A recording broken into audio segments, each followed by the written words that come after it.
এবার মোটা চেহারার কারণে শ্রাবন্তীকে নিয়ে কথা বললেন অভিনেত্রী রচনা ব্যানার্জি।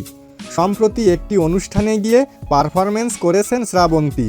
সেখানে শ্রাবন্তীকে দেখতে ভীষণ মোটা লাগছিল, যা নিয়ে শ্রাবন্তীকে ট্রল করেন রচনা। রচনা বলেন, আমি বুঝি না শ্রাবন্তী ডায়েট করে না কেন, তাকে দেখে আমার কেমন জানি লাগে।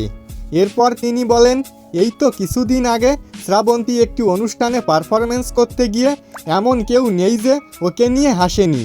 তবে শুধু রচনা নয়, বরং ভক্তরাও শ্রাবন্তীর মোটা চেহারা নিয়ে বিভিন্ন রকম মন্তব্য করে থাকেন, যা নিয়ে শ্রাবন্তী তার ভক্তদের রিকোয়েস্ট করে বলেছেন তারা যেন তাকে নিয়ে বাজে মন্তব্য না করেন।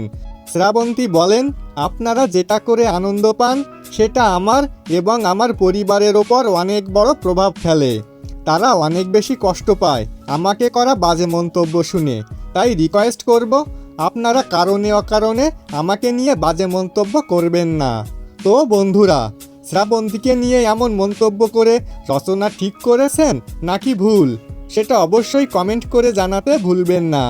দেখা হবে, কথা হবে পরবর্তী কোনো ভিডিওতে।